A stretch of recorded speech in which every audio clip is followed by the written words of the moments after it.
Reliance foundation కి మీరు ఎలా రావడం జరిగింది అని? ఇప్పుడు నేను ఇంజురీలో ఉండే ఆల్ ఇండియా యూనివర్సిటీలో మా కోచ్ చూసారు, వెళ్ళాలి ఎక్కడికైనా, కాబట్టి I came to Reliance actually. మొట్టమొదటిసారి ఇండియన్ ఫ్లాగ్ మీద వేసుకుని ట్రాక్ లో అలా పరిగెడుతూ ఉంటే వాట్ వాజ్ యువర్ ఫీలింగ్ అండి? Asians medal, that was like wow, that is the great moment. It's not because of crowd, is not the really.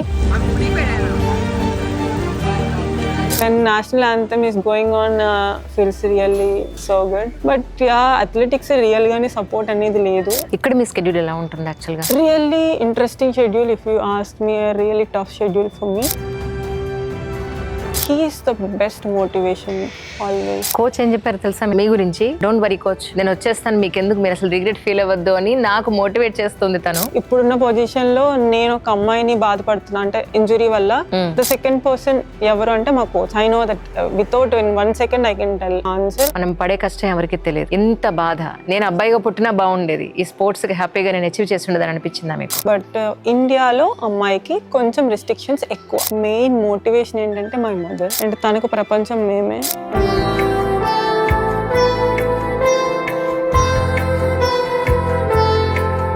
Achieve చేసిన తర్వాత అందరూ గొప్పగా చెప్పుకుంటారు, బట్ అచీవ్ చేసే ప్రాసెస్ ని మాత్రం ఎవరు అంత ఈజీగా యాక్సెప్ట్ చేయరు. చాలా బాధపడ్డాను. అంటే అదర్ స్టేట్స్ లో చాలా రికగ్నైజ్మెంట్ ఎక్కువ, అండ్ ఏషియన్ గేమ్స్ మెడలిస్ట్ కానీ, అర్జున్ అవార్డ్స్ కానీ, దే ఆర్ రియల్లీ సెటిల్డ్. అవును, మీకన్నా తక్కువ అచీవ్ చేసిన వాళ్ళు కరెక్ట్ మంది సెటిల్ అయిపోయారు. బట్ నేను ఎందుకు అవ్వట్లేదు? I always like tell to my friends, నేను ఆంధ్రాలో ఎందుకు పుట్టాను, నేను ఇంకేదైనా స్టేట్ లో పుట్టుండొచ్చు కదా. ఇప్పుడు మీరు ఈ రోజు చూసింటే, because I feel that pain, people recognize it at one point.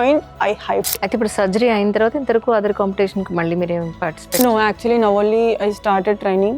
So అంతా అవుతుంది, మంచిగానే అవుతుంది ఇప్పుడు. సో ప్రాబ్లం ఏం లేదు. And I hope. ఒకటి 100 meters హర్డిల్స్ ఒకటి మీరు చేస్తూ ఉన్నారు రైట్ నౌ. ఇది కాకుండా మీరు ప్రాక్టీస్ చేసే ఈవెంట్స్ ఏంటి అంటే? సో నేను ఎప్పుడైతే 100, 200 చేస్తానో, అందులో నేను ఏషియన్ ఛాంపియన్షిప్ లో 200 కూడా నాకు మెడల్ ఉంది. ఏంటంటే ఒక 100 meter హర్డిల్స్ అనేటప్పటికి చాలా స్ట్రెస్ అయిపోతాం. ఓకే, రేపు ఈవెంట్ ఉంది. 100 స్ట్రెస్ లో ఈ 100 హడిల్ కోసం అంత ఆలోచించనమాట. చంద్రబాబు నాయుడు గారు పిలిచారు, అక్కడికి వెళ్ళారు. అక్కడ ఏం జరిగింది యాక్చువల్ గా అంటే ఏం చెప్తారు? నారా లోకేష్ సార్ చెప్పింది అయితే మాత్రం నేను కంప్లీట్ గా మీకు హెల్ప్ చేస్తాను. I can feel now the athletics in Andhra will be grow after 1 year or 2 years. ఇక్కడ sufficient food, sufficient rest, mental peace, ఇక్కడున్న ఎన్విరాన్మెంట్ మొత్తం అంతా మీకు చాలా సపోర్ట్ చేసే విధంగా ఉంటుంది. 100%. మీరు వైజాగ్ లో ప్రాక్టీస్ చేసిన నాళ్ళు ఇక్కడున్న ఫెసిలిటీస్ ఏవి మీకు అక్కడ లేవు. ఖచ్చితంగా అక్కడ పడ్డ మీరు కష్టం అంటే ఏం చెప్తారండి? తినడానికి కూడా చాలా కష్టంగా ఉండేది. దానివల్ల ఇంకా చాలా చాలా కష్టాలు పడి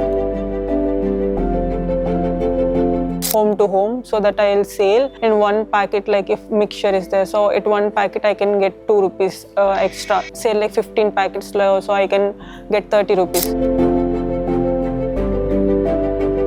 మా అమ్మగారు ఒక 1 year ఛాన్స్ ఇచ్చారు. Like if you want do sports, you will only 1 year. 1 year? Yeah, 1 year. 1 year లో మనం ఏం సాధిస్తాం? That is like great option for me, great opportunity for me.